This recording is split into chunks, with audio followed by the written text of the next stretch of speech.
Mari kita berdoa. Terima kasih Tuhan untuk pagi hari ini.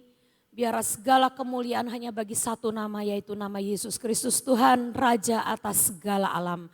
Kami bersyukur Tuhan, Engkau Adonai, Engkau Allah kami, Engkau Allah yang sangat kami banggakan. Kami bangga menjadi umat pilihan-Mu. Dan hari ini Tuhan kami akan dengar akan isi hati-Mu untuk menerangi langkah kami, untuk menjaga jalan kami. Biar firman-Mu boleh berbicara untuk setiap kami pagi ini. Di dalam nama Tuhan Yesus kami berdoa dan mengucap syukur. Amin. Shalom saudara. Hari ini saya mau sharing tentang kuasa perkataan. Sebenarnya ini karena semua orang nagih ke saya, banyakan ya. Sofi kok belum cerita tentang Jepang, karena biasa saya itu kalau pergi kemana-mana pasti cerita ya saudara. Ada aja ceritanya gitu. Nah tapi abis dari Jepang kita belum ketemu lagi, saya belum sharing, belum jatah sharing. Jadi hari ini adalah jatah saya sharing dan tentunya saya akan cerita tentang perjalanan ke Jepang dari sudut pandang saya. Karena yang lain-lain pasti udah cerita ya. Tante Ina udah, Freddy udah, Koluki juga sudah. Ya udah pada banyak cerita. Saya kayaknya yang terakhir. Tapi gak apa-apa, saya mau cerita karena setiap kita punya, tiap kali pengalamannya orang pasti beda-beda ya saudara. Nah saya ini, perkataan itu menurut saya adalah suatu hal yang sangat powerful. Karena Tuhan berkata bahwa lidah kita ini bisa dipakai untuk berfirman. Ya. Jadi Tuhan mempunyai otoritas dan dia ngasih ke kita nih. Saya itu menciptakan bumi dan langit pakai perkataan dan firman kata Tuhan. Dan ku taruh perkataanku pada mulutmu untuk menjadi firman juga. Jadi saudara sebagai orang-orang percaya kita harus mengetahui dulu akan kebenaran ini. Bahwa apa yang ada di mulut kita dan keluar dari mulut kita itu bisa jadi firman. Menjadi pedang yang tajam, pedang bermata dua. Pedang bermata dua tuh artinya bisa ngantem sana, ngantem kita juga. Jadi perkataan kita ini bisa memberkati orang lain dan memberkati kita. Bisa juga mengutuk orang lain dan mengutuk diri kita. Ya, jadi kita itu harus ngerti dulu konsepnya bahwa orang-orang percaya diberi otoritas sama Tuhan untuk berfirman seperti Tuhan berfirman. Dan firman itu bisa jadi. Jadi kita baca dulu ayatnya dari Amsal 18 ayat 21. Ya. Kita baca di depan, hidup dan mati dikuasai lidah. Siapa suka menggemakannya akan memakan buahnya. Artinya kalau kita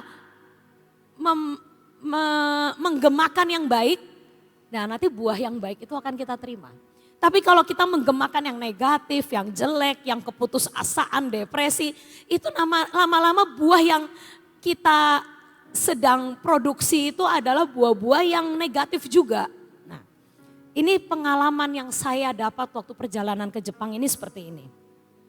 Waktu kita dapat bahwa yuk kita harus ke Jepang karena di Jepang itu adalah salah satu sumber ya saudara terjadinya El Nino yang sedang terjadi di seluruh dunia saat ini. Ya, saudara kalau baca beritanya di dunia ini El Nino sedang terjadi terutama di bagian Eropa. Itu orang Eropa sampai banyak yang masuk rumah sakit kepanasan saudara. Bahkan beberapa meninggal. Ya, dan juga di Jepang saat ini juga El Nino sedang terjadi dan katanya Agustus ini giliran Indonesia. Makanya kita berkata, Tuhan kalau bisa dampaknya biar diperkecil. Nah, kenapa kita waktu itu pergi ke Jepang? Karena kita harus lakukan sesuatu di sana untuk menahan supaya dampak El Nino itu tidak sampai parah. Ya saudara. Nah, jadi waktu kita mendapatkan pernyataan itu, saya udah berkata kepada Army itu Tante Empek, Koheri ya semua yang pendoa-pendoa kita. Mulai bikin deklarasi ya supaya nanti kalau kita di sana kita udah tahu datang ke tempat ini kita tahu apa yang harus kita perkatakan ya. Jadi para army ini sudah mulai menyusun akan deklarasi mulai dari Cirebon ya, mulai dari Sion. Kayaknya sebulan sebelum berangkat kita sudah rapat, kita sudah bikin deklarasi, kita sudah menyusun semua kata demi kata yang harus kita ucapkan. Oke? Nah, tapi beberapa, mungkin seminggu apa mungkin 2 minggu sebelum kita berangkat, tiba-tiba Freddy itu dapat. Saya dapat deklarasi yang sudah disusun ini harus kita perkatakan mulai dari Sion, mulai dari Cirebon. Sebelum kita berangkat harus sudah diperkatakan. Kata Roh Kudus itu seperti pedang yang diasah. Ya, supaya kita itu jangan sampai tidak familiar dengan deklarasi ini, lalu sampai di tempat itu kita au gitu, kayak istilahnya kayak masih ngomongnya nggak enak. Pelajari deklarasi ini, kita perkatakan, bahkan nanti di pesawat pun kita perkatakan, dan bagusnya pesawat kita tidak ada TV-nya saudara, bayangin ya, berjam-jam perjalanan, jadi saya di pesawat tidur, terus baca deklarasi, baca firman, tidur lagi, gak ada TV saudara, gak ada hiburan di sana. Nah itu bagus, jadi kita mengasah pedang kita selama kita di perjalanan. Ya. Dan yang menarik, perkataan pertama yang Tante Empek taruh di deklarasi ini adalah ini. Semua mendukung perjalanan ini, tidak ada yang mempersulit. Itu perkataan pertamanya. Ya. Setelah itu Tante Empek kasih semuanya lagi, yang lain-lain. Tapi waktu tiap kali saya mulai memperkatakan deklarasi ini, kata-kata pertama deklarasi di Jepang itu, semua harus mendukung perjalanan ini, tidak ada yang mempersulit. Padahal waktu kita mulai memperkatakan ini, ya di Jepang itu situasinya sedang tidak baik-baik saja. 2 minggu sebelum kita pergi, Jepang itu gempa saudara. Saya tahu ini pasti memang kerjaan si jahat. Kita mau perang ke sana, dia tahu nggak saudara? Tahu, wong dia roh. Dia tahu apa yang lagi kita mau kerjain di sini dan di sana nanti. Dia mulai 2 minggu sebelum kita berangkat sudah mengintimidasi. Teman saya udah banyak yang berangkat ke Jepang untuk holiday. Saya tanya kabarnya di sana. Lu kena gempa nggak? Kena sob. Ada yang anaknya lagi di hotel, dia lagi ke bawah mungkin ke minimarket. Anaknya nangis-nangis telepon mamanya. Sampai panik. Ya. Ada teman saya lagi jalan-jalan tiba-tiba di sini keluar pengumuman di HP. Wah, sebentar lagi akan ada warning tsunami, gempa dan lain-lain. Itu holiday kayak gitu juga gak enak ya. Deg-degan terus kemana-mana. Walaupun katanya bangunan di Jepang itu aman. Tapi tetap aja kita orang kagak pernah ngalamin gempa. Tiba-tiba lagi di supermarket goyang-goyang gitu. Saya bilang aduh Tuhan, kok ceritanya gak enak ya. Kita mau ke sana kok malah udah gitu banjir saudara. Di berita itu disebutkan kota yang kita mau datengin, yang kita mendarat pertama kali banjir besar. Saya sampai, aduh Tuhan. Tapi Tuhan berkata apa? Ucapkan deklarasi. Semua mendukung perjalanan ini. Tidak ada yang menghambat dan mempersulit. Jadi waktu saya perkatakan itu timbul iman. Saya percaya bahwa kita ke Jepang disuruh Tuhan dan tidak ada yang mempersulit kita. Ya, baik manusia maupun petugas bandara, maupun cuaca, maupun keadaan di Jepang sana, tidak ada yang mempersulit perjalanan ini. Kita terus perkatakan.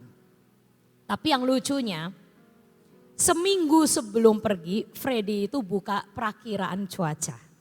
Ya, dia padahal yang ngomong sendiri loh. Perkatakan, tidak ada yang mempersulit. Tapi namanya manusia ya saudara ya, seringnya mengintai perakiraan cuaca. Lalu dia ngomong, aduh doa. Karena menurut perakiraan cuaca saat kita di sana nanti hujan. Banyak hujan, banyak gerimis. Nah, terus yang bawa payung siapa? Saya tuh lupa bawa payung. Ya, saya lupa bawa jas hujan. Terakhir saya baru tahu yang bawa payung Tante Empek. Nah, Tante Empek bawa payung, ya Tante?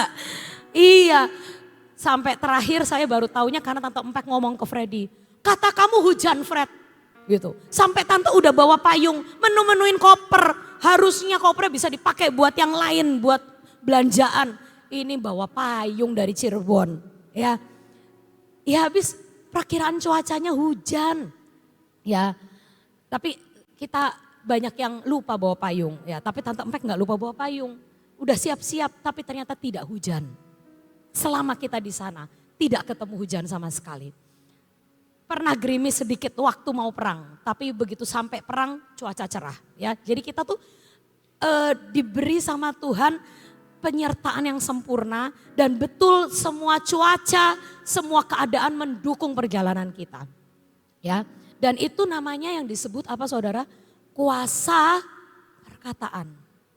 Sampai pasukan Jepang ngomong ke kita kan waktu di sana ketemu sama orang-orang pendoa Jepang ya.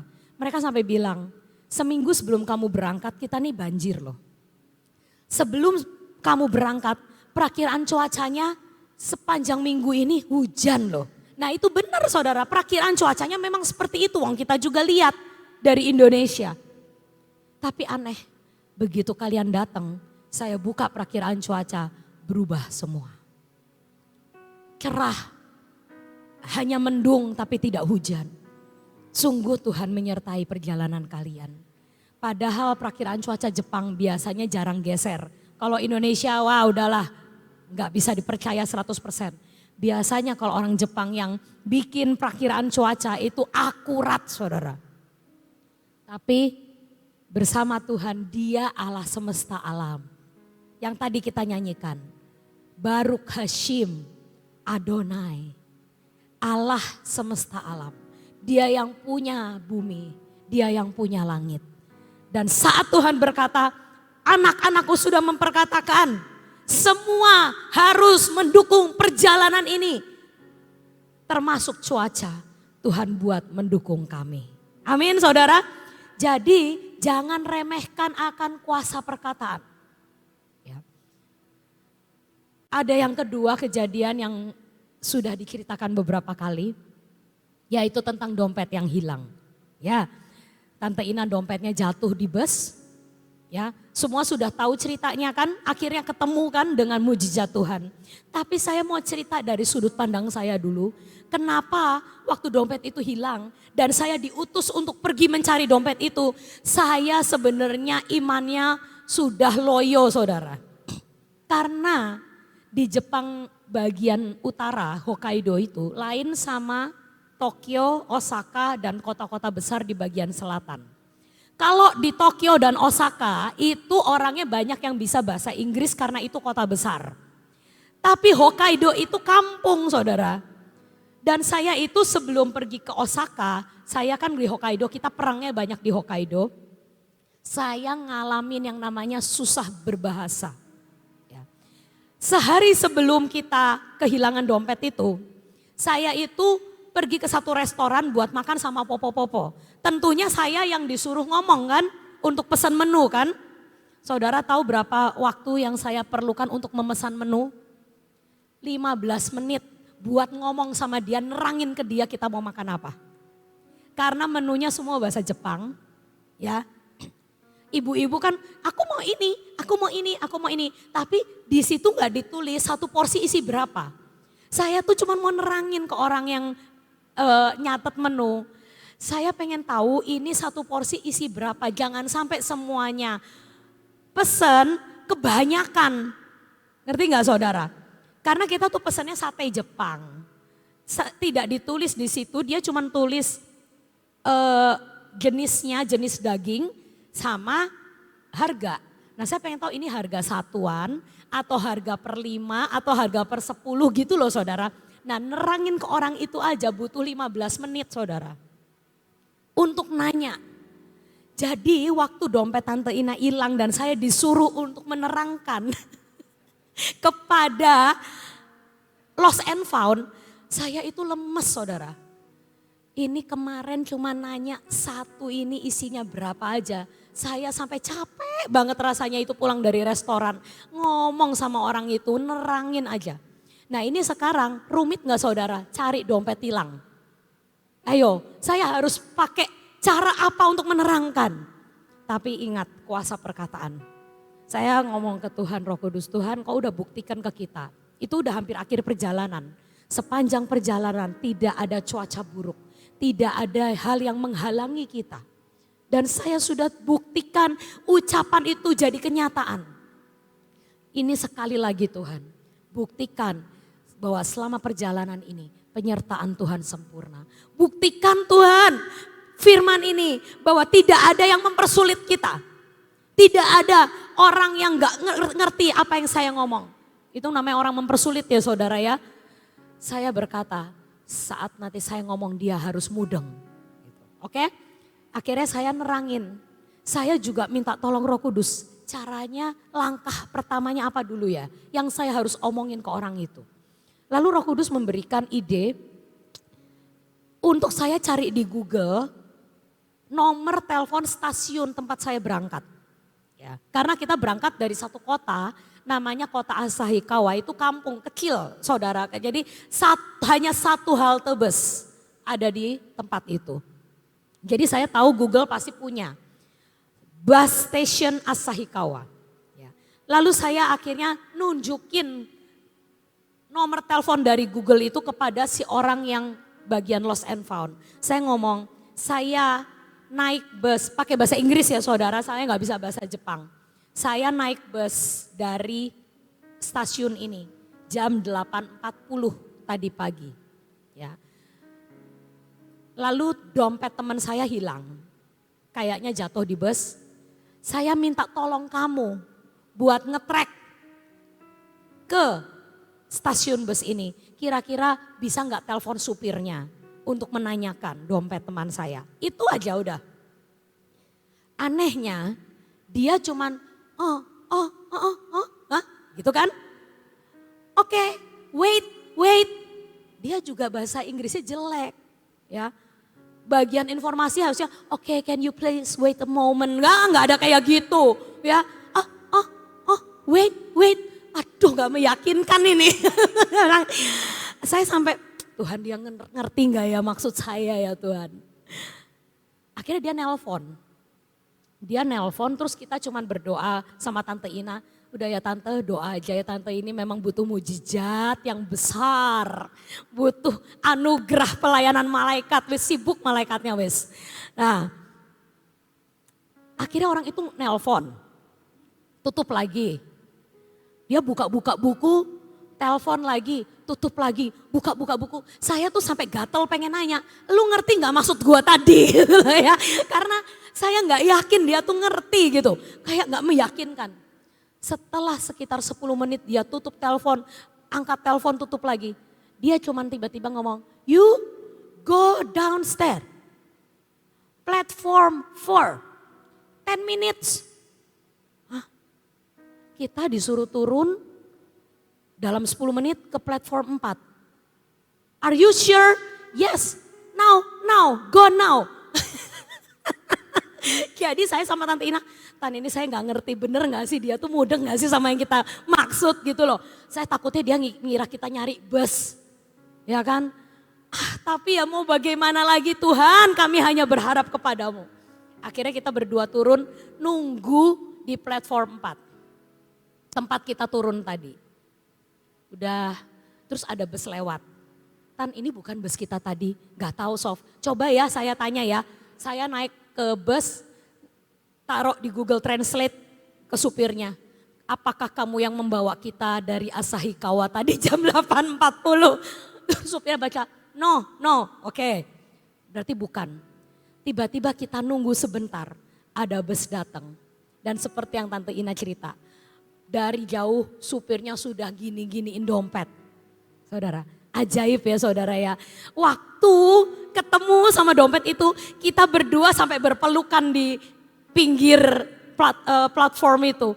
Aduh Tante, ajaib banget, ajaib kita ngerasain namanya penyertaan Tuhan ya. Itu namanya kuasa perkataan. Ya. Yang mustahil jadi tidak mustahil karena diperkatakan apa, semua harus mendukung perjalanan ini. Tidak ada yang mempersulit. Tuhan yang sudah mengutus kita, Tuhan yang akan menjamin pulang pergi dengan baik. Nah saudara, perkataan itu terus kita kumandangkan sehingga nyata. Ya, walaupun ada halangan tapi itu tidak mempersulit perjalanan kita. Ya, Tante Ina tidak harus membatalkan akan kredit card bla bla bla. Kan kalau hilang beneran kan lebih sulit ya saudara. Tapi akhirnya Tuhan nyatakan penyertaannya sempurna ya. Nah saudara, dari hal ini kita tahu perkataan itu bisa berbuah. Jadi mulai sekarang kesulitan apapun yang kita alamin, kita berkata, Tuhan aku mau perkatain yang sebaliknya. Supaya aku bisa ngerasain buah yang manis.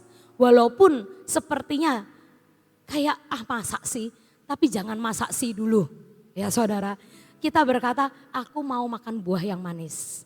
Aku mau makan buah yang manis. Maka perkatakan hal yang manis. Ya. Kedua, perkataan itu ternyata bisa menyembuhkan. Ayatnya di Amsal 16 ayat 24. Perkataan yang menyenangkan adalah seperti sarang madu, manis bagi hati dan obat bagi tulang-tulang. Saudara tahu madu itu mempunyai khasiat daya penyembuhan yang luar biasa. Ya, madu itu adalah antioksidan alami. Dia menyerap racun yang ada dan dia itu yang membuat badan kita menjadi sehat. Suami saya sekarang mulai makan madu tiap hari karena katanya madu itu juga membuat asam lambung itu hilang. Ya, dia menyerap asam yang berlebihan di dalam perut, menetralisir. Ya, madu itu luar biasa, dia punya daya sembuh, mempunyai daya netralisir yang kuat. Dan Tuhan berkata, perkataan yang menyenangkan itu menyembuhkan seperti madu, manis bagi hati dan obat bagi tulang-tulang. Ada lagi di Amsal 12 ayat 18. Ada orang yang lancang mulutnya seperti tikaman pedang. Tapi lidah orang bijak mendatangkan apa? Kesembuhan. Ya. Saya tahu perkataan itu ternyata mempunyai daya untuk menyembuhkan. Kekuatan untuk menyembuhkan. Mulai hari ini perkatakan hal yang baik kepada orang lain. Itu akan menyembuhkan. Kepada orang yang sifatnya jelek sekalipun, belajar kita. Perkata ini jangan, alah misalnya anak kita nakal. Jangan ngomong nakal emang kamu, enggak. Kamu pasti jadi anak baik. Ya saudara ya, misalnya anaknya kurang pinter. Jangan ngomong emang bodoh kamu tuh. Nah ya itu namanya perkataan yang tidak menyembuhkan. Tapi kita mulai hari ini berkata, kamu pasti penuh dengan hikmat dan kepandaian Tuhan. Ya, jadi itu mulai dilatih. Supaya kita akan makan buah yang manis. Nah, saya ada cerita yang menarik dan kejadian nyata tentang ayat ini. Suatu hari ada anak yang masih kecil, masih SD. Lalu dia itu mendapatkan surat dari gurunya. Ya, waktu zaman itu udah zaman lama ya, zaman kuno ya saudara, belum ada WA. Kalau zaman sekarang di sekolah ada masalah apa, ortunya di WA sama guru. Ya. Kalau zaman dulu tidak ada WA, jadi pakainya apa? Surat. Anak kecil ini mendapat surat dari gurunya.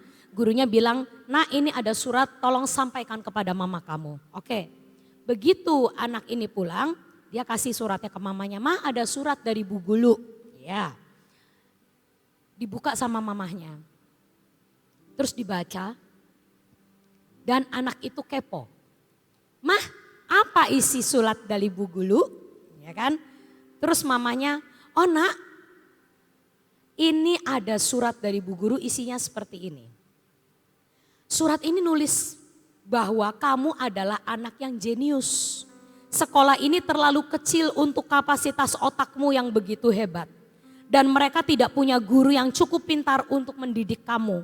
Jadi mulai hari ini ibu yang akan mendidik kamu di rumah. Oke? Anaknya, hah yang benar mah.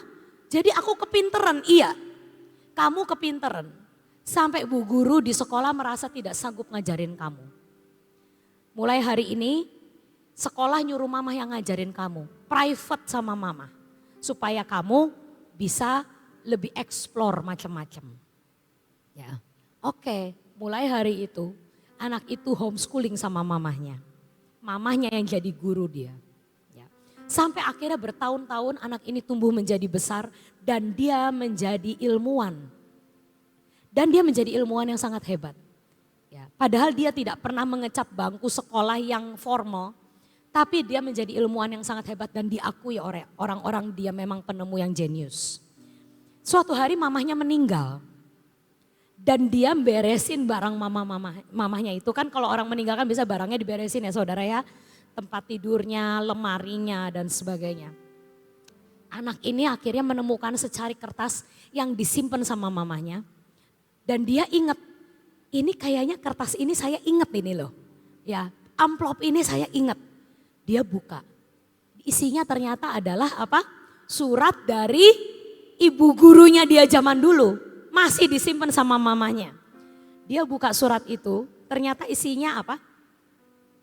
Surat itu ternyata isinya tulisan ibu gurunya. Berkata, anak Anda adalah anak yang bodoh dan mengalami keterbelakangan mental. Kami sudah tidak sanggup mendidiknya di sekolah ini, harap keluarkan dia. Jadi isi dari surat itu sebenarnya ternyata menyatakan bahwa anak ini bodoh, terbelakang mental, tidak bisa sekolah di sekolah normal. Tapi yang ibunya perkatakan kepada anak ini adalah sebaliknya. Ibunya berkata apa? Engkau anak pintar, engkau anak jenius.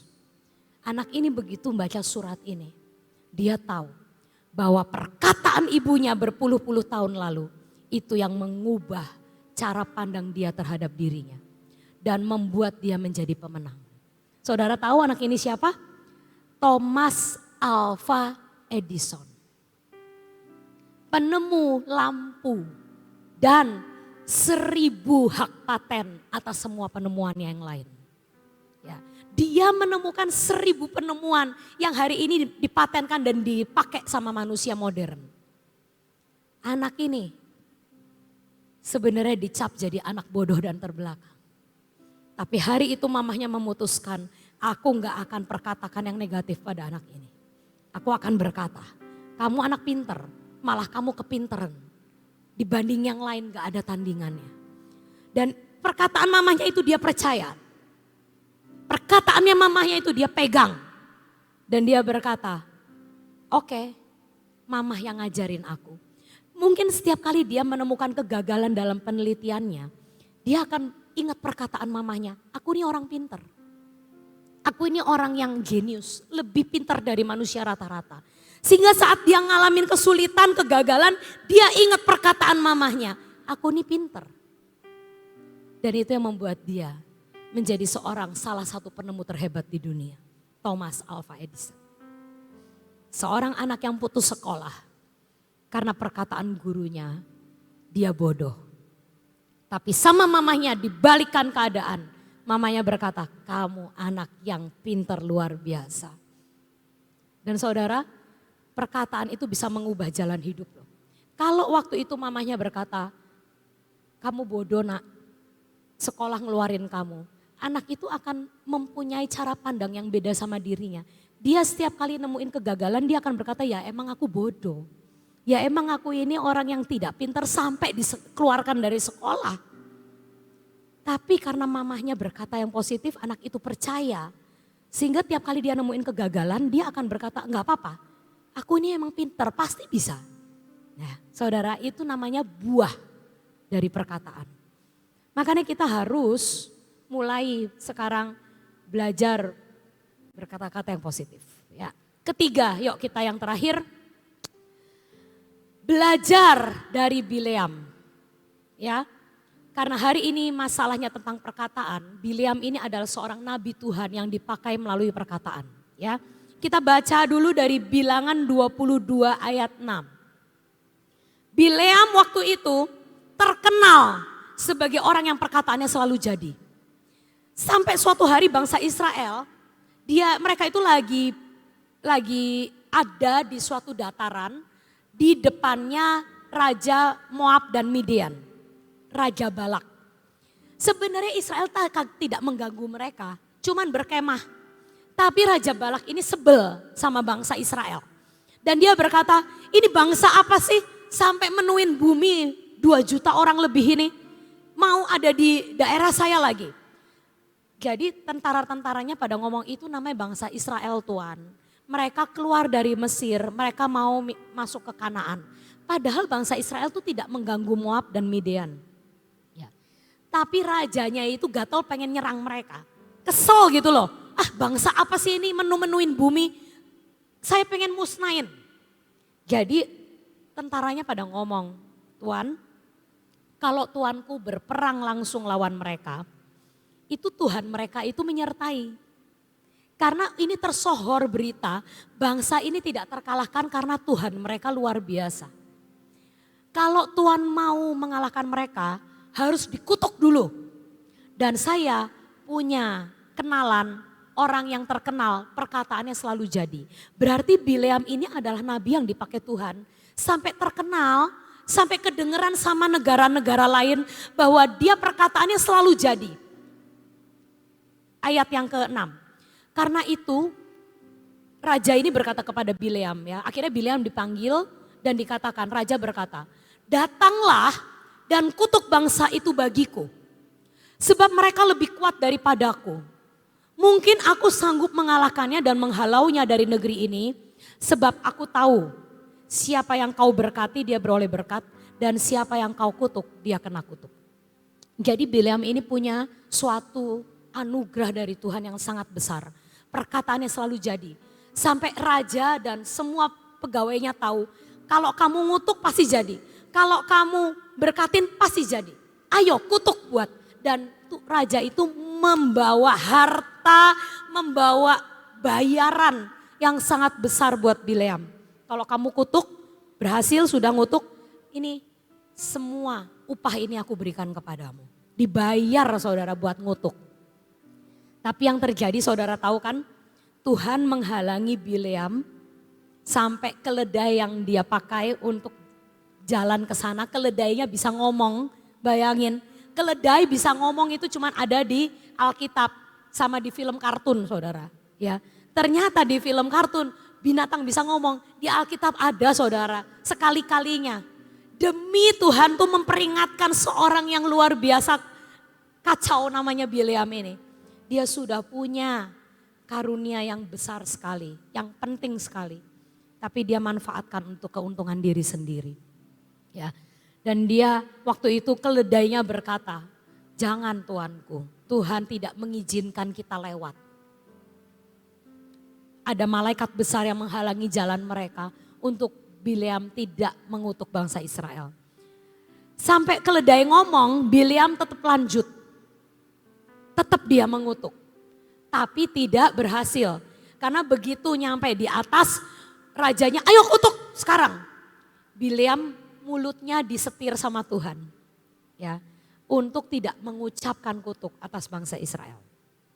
Tapi yang menyedihkan, Bileam ini kan gagal ya saudara ya. Gagal karena Tuhan nyetir mulutnya. Tuhan tidak mengizinkan ada kutuk keluar dari mulut Bileam. Sampai mau ngomong, akhirnya diberkati lagi bangsa Israel. Sampai dia udah pengen ngutuk nih biar gue dapet duit nih.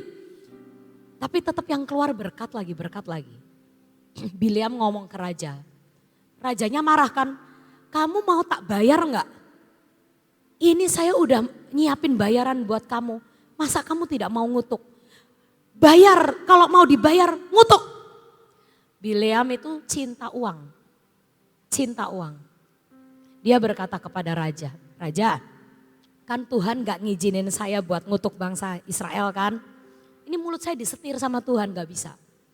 Tapi saya akan kasih satu tips.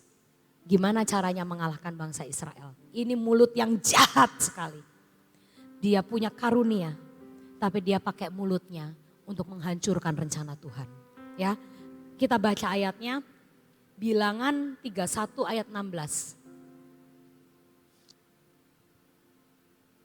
Bukankah perempuan-perempuan ini atas nasihat Bileam menjadi sebabnya orang Israel berubah setia terhadap Tuhan dalam hal Peor, sehingga tulah Tuhan turun di antara umat Tuhan. Atas nasihat siapa? Bileam. Jadi akhirnya Bileam nih ngomong ke Raja Balak. Raja, cara ngancurin orang Israel itu bukan pakai cara ngutuk, perang, pasti mereka menang. Pasti kita kalah. Tapi cara ngancurin bangsa Israel adalah buat mereka menyedihkan hati Tuhan, lalu Tuhan sendiri yang akan hukum mereka. Bayangin jahatnya Balak. Dia orang yang dipakai Tuhan perkataannya, tapi dengan mulutnya dia ngasih ide, suggest, rencana jahat kepada Raja Balak. Gimana cara menghancurkan rencana Tuhan? Bagaimana rencananya untuk menghancurkan umat Tuhan? Dia bilang, pakai perang gak akan menang karena Tuhan menyertai mereka. Caranya buat mereka menyembah Allah lain. Buat mereka, pengaruhi mereka untuk berubah setia kepada Tuhan. Maka Tuhan sendiri yang akan menghukum mereka. Menang kita. Dan itu terjadi saudara. Akhirnya Raja Balak baik-baikin orang Israel. Memberikan perempuan-perempuan untuk membuat mereka terhanyut. Dan akhirnya mereka jadi menyembah Baal Peor, Baalnya Raja Balak. Ya. Dan akhirnya Tuhan murka dan Tuhan akhirnya menghukum mereka dengan tulah. Jadi saudara, perkataan ini bisa sangat menghancurkan. Tapi perkataan ini juga sebaliknya bisa menyembuhkan. Tinggal kita pilih, ya, sumbernya satu. Mau ngeluarin yang pahit, apa mau ngeluarin yang manis. Mari kita hari ini pilih kehidupan, kita terus menggemakan yang baik yang dari Tuhan. Kita tahu bahwa semua orang pada ngomong ke depan itu kering, ke depan itu semuanya serba kering, bla bla bla. Tapi walaupun kita dengar itu, kita terus perkatakan, aku ada dalam kerajaan Tuhan yang tidak tergoncangkan. Aku tidak akan mengalami datangnya musim kering. Karena seperti Mazmur berkata, aku pohon yang ditanam di tepi aliran air sungai Tuhan.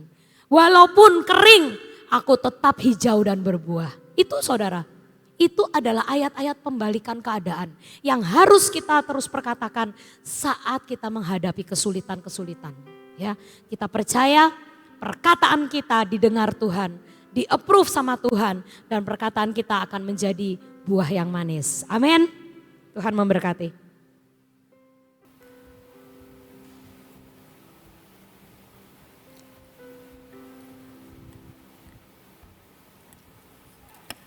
Saudara, kuasa perkataan yaitu dengan cara apa? Kita hati-hati di dalam berbicara. Caranya adalah minta sama Tuhan penjaga dalam mulut kita. Ya. Kita harus berdoa seperti dalam Mazmur dikatakan bahwa Tuhan berikan aku penjaga dalam mulutku. Ya. Kalau kita bisa terus senantiasa berdoa supaya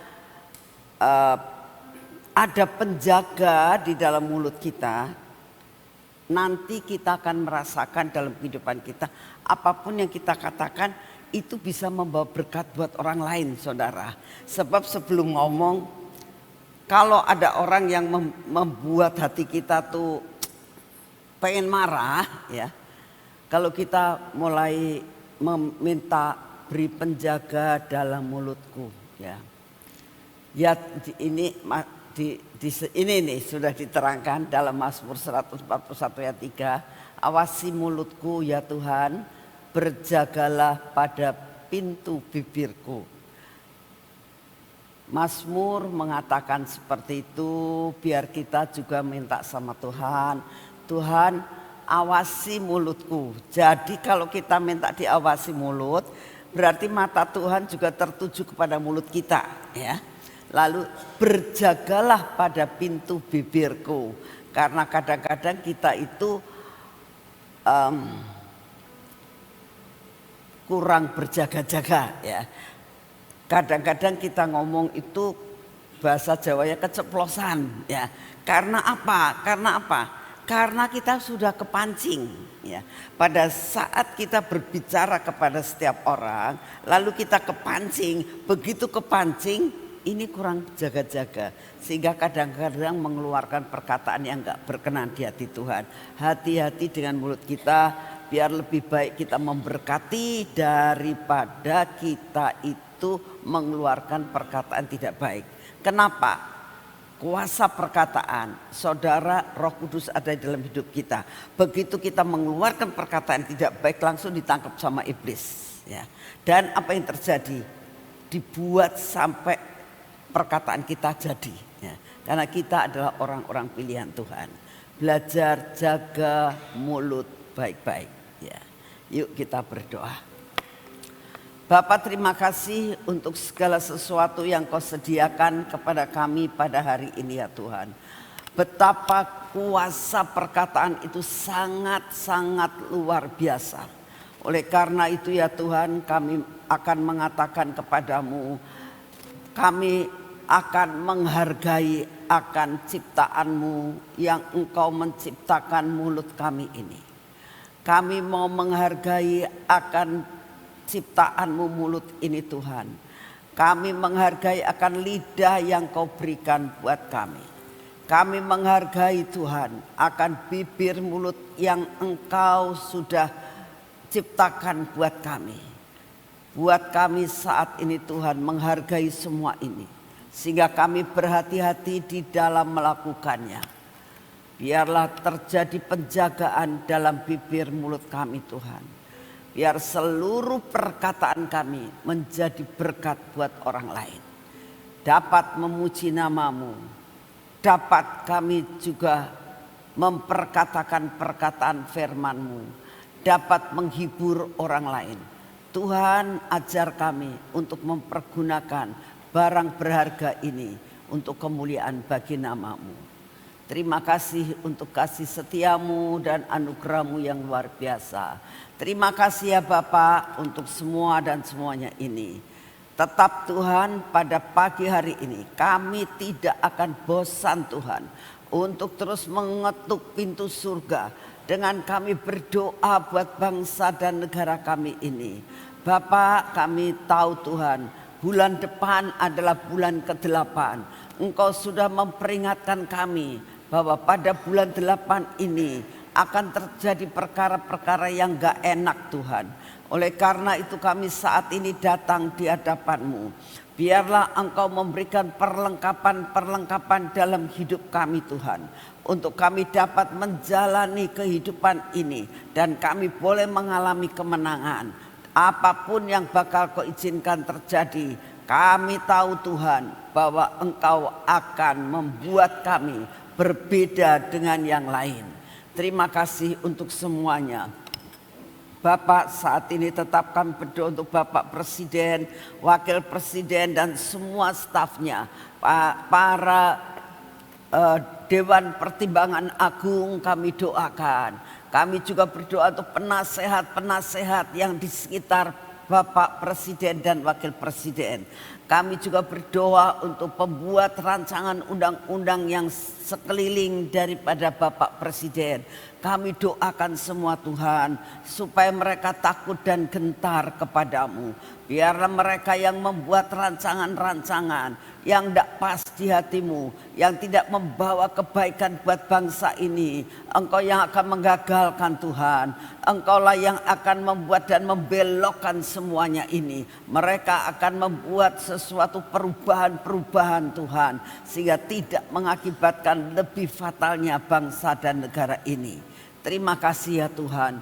Kami tetap berdoa beri kekuatan, kesehatan buat Bapak Presiden dan Wakil Presiden. Berikan hikmat Tuhan, berikan kesabaran Tuhan. Berikan apa yang diputuskan adalah berasal daripada-Mu.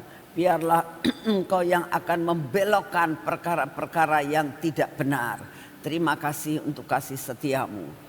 Bapak, kami tetap berdoa untuk keadaan cuaca saat ini sehingga kami tahu musibah-musibah bakal terjadi untuk bulan Agustus. Kami tidak tahu panas yang terlalu luar biasa ataupun apa yang bakal terjadi kami tidak tahu. Tapi satu perkara yang kami tahu, apapun yang Kau izinkan terjadi buat semua secara minimal, kami sudah mengerjakan bagian kami ya Tuhan. Engkau yang akan menyelesaikan semua yang belum kami lakukan. Terima kasih untuk anugerah-Mu. Terima kasih Tuhan karena Kau sungguh amat sangat baik atas hidup kami. Bapak, kami juga berdoa untuk penginjilan. Terus Tuhan kami minta penginjilan ini melalui apapun juga media-media yang Kau pakai. Terus Tuhan Kau buat jalan media ini untuk dapat menyiarkan berita keselamatan sampai ke ujung bumi. Terima kasih untuk kasih setia-Mu. Bapak, kami juga berdoa untuk lempengan-lempengan yang ada di bawah bumi dan ada di bawah laut, serta ada di gunung-gunung Tuhan. Kami berdoa saat ini ya Tuhan, biarlah semua lempengan-lempengan yang mulai bergerak ini, Engkau sendiri akan mengatur supaya jangan terjadi benturan-benturan yang amat berat Tuhan. Sehingga mengakibatkan terjadi suatu tsunami maupun gempa bumi. Tuhan, kami persembahkan semua ke dalam tangan-Mu. Kami tahu ini penggenapan daripada firman-Mu. Mau tidak mau harus terjadi, tetapi Engkau akan membuat sedemikian rupa sampai korban tidak terlalu banyak. Terima kasih untuk kasih setia-Mu. Kami percaya Tuhan, Engkaulah yang akan mengendalikan bangsa ini. Engkau yang akan mengendalikan akan anak-anak-Mu dimanapun juga mereka berada. Engkau sanggup meluputkan, Engkau sanggup menolong mereka, Engkau sanggup membuat jalan buat mereka.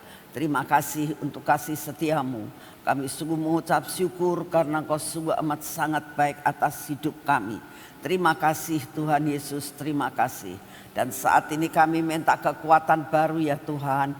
Minta kesehatan yang daripada-Mu. Supaya kami benar-benar hari ini diberi kekuatan, diberi daya tahan tubuh. Untuk kami dapat menjalankan semua tugas dan kewajiban kami sampai garis akhir. Terima kasih untuk kasih setia-Mu. Hari ini hari pertama daripada minggu ini Tuhan. Buat kami hari ini mengalami perkara-perkara yang ajaib bersama-Mu. Dalam nama Tuhan Yesus. Mari kita masuk dalam pengurapan.